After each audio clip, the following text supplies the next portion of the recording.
At 8:17 a.m. on May 5th, Kilauea's north vent quietly overflows inside Halemaumau.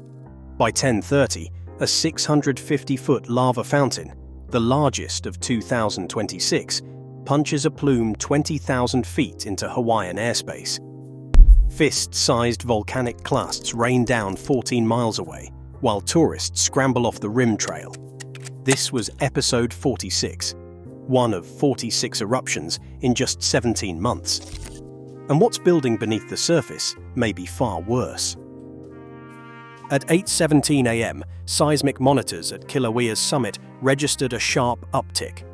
The north vent, which had been quietly overflowing, erupted into a full fountaining phase.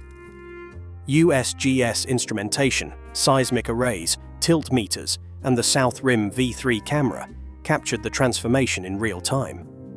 Within minutes, the fountain vaulted from 150 feet to over 400 feet, sending a column of ash and gas skyward.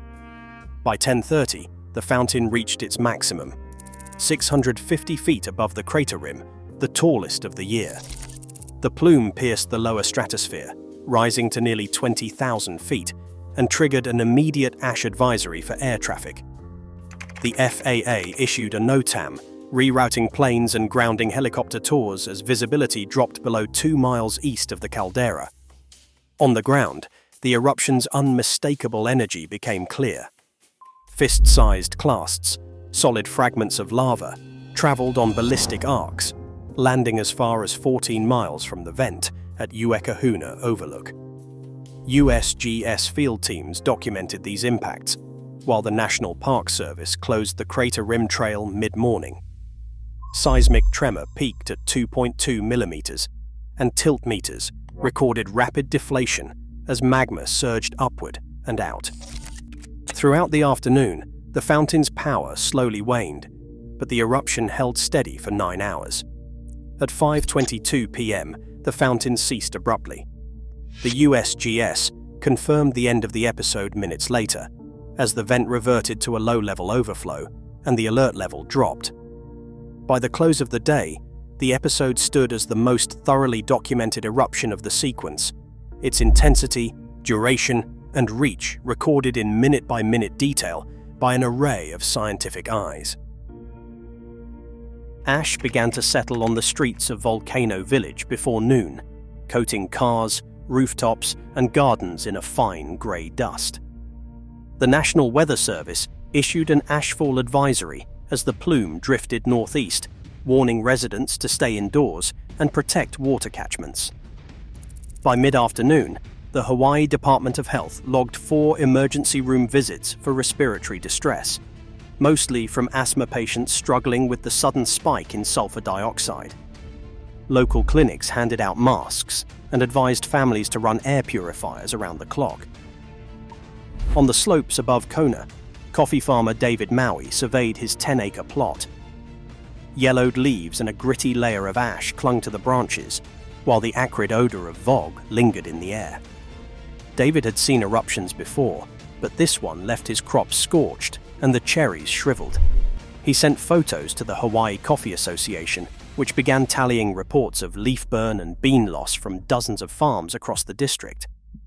With harvest only weeks away, growers faced the prospect of lower yields and uncertain quality. Tourism felt the ripple too. 12 flights in and out of Hilo were cancelled as the ash cloud reduced visibility below safe limits. Helicopter tours were grounded, and hotel occupancy in Volcano Village dropped to 42%, well below the usual rate for early May. Park rangers closed summit trails, turning away visitors who had come for a glimpse of the lava.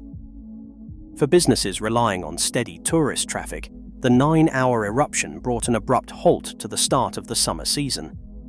The damage extended beyond a single day. As the ash settled and the air cleared, questions mounted about how often these disruptions would come. With 46 eruptions in 17 months, residents and officials alike began to wonder if the island was facing a new normal, or something more dangerous still gathering beneath their feet. Kilauea's recent behavior reads less like a sequence of isolated eruptions and more like a relentless drumbeat. Since December 23, 2024, the summit has produced 46 distinct lava fountaining episodes. That's an average of one eruption every 11 days. Each event tracked, measured, and catalogued by the Hawaiian Volcano Observatory. The intervals aren't perfectly regular. Some pauses stretch to 3 weeks, others barely last 4 days. But the rhythm is unmistakable, and the tempo is quickening. Tilt meters at the Wekahuna Summit Station have recorded a persistent pattern: sharp deflation during each eruption, followed by a steady, almost stubborn inflation in the days that follow. Over 17 months, the baseline tilt has risen by about 30 microradians, a subtle but telling sign of accumulating pressure beneath the surface. After episode 46, the instrument captured a fresh uplift of roughly 5 microradians within just an hour, signaling that magma was already pushing upward again, even as the crater cooled. Seismic data add another layer to the picture. Small, shallow earthquakes, often less than magnitude 2, cluster near the summit, their frequency increasing in the hours before each new episode. These tremors, paired with the tilt readings, point to a shallow magma chamber that's rarely at rest.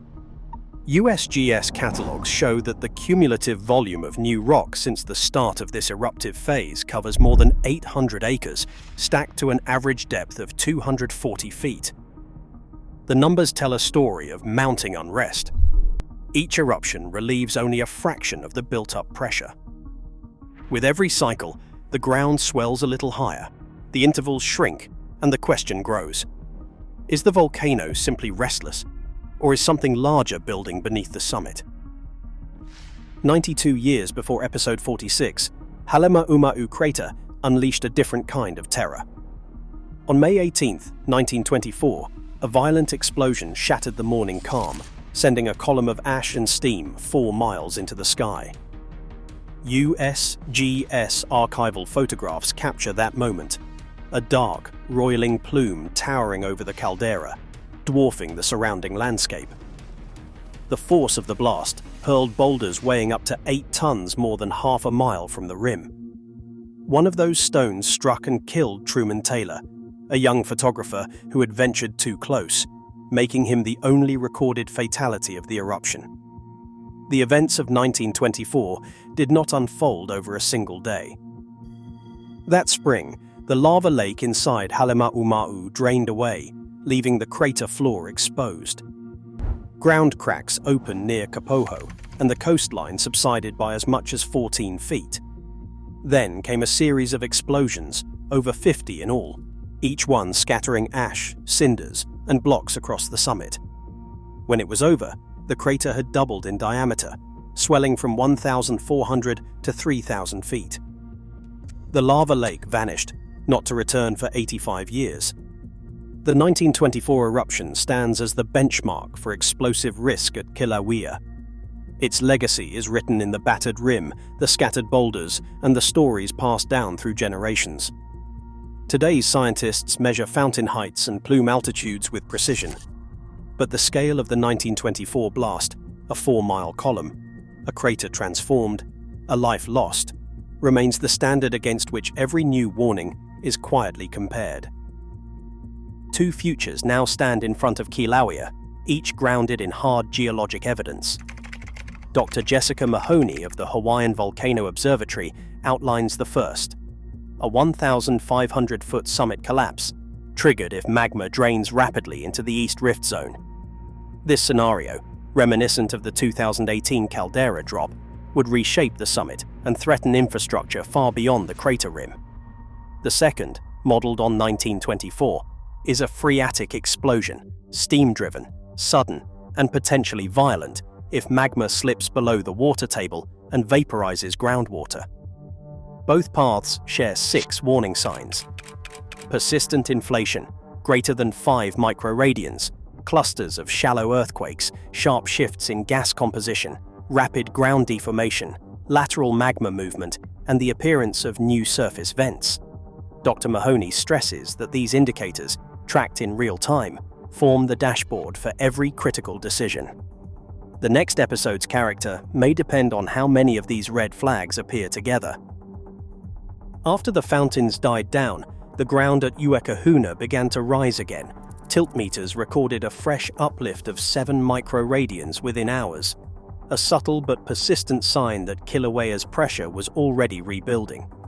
On the crater's edge, Kumu Leilani Ke'au led a Kapu observance, blending ancient protocol with the realities of modern hazard. Community members gathered to offer hukupu and chant for guidance, seeking balance between reverence for Pele and the need to protect life. Meanwhile, the economic toll rippled outward. Tourism operators faced a $3.2 million risk in lost bookings and cancelled tours, a sum that echoed in empty hotel rooms and shuttered helicopter pads. In the face of rising ground and uncertain forecasts, the question lingers: is this just another cycle, or the warning before something far greater? Kīlauea now erupts with a frequency not seen in nearly a century. For Hawaii's communities, every new plume forces urgent choices about safety, tradition, and resilience. The next episode remains unwritten, and for those living downwind, uncertainty is the only constant. What would you do if the warning sirens sounded tomorrow?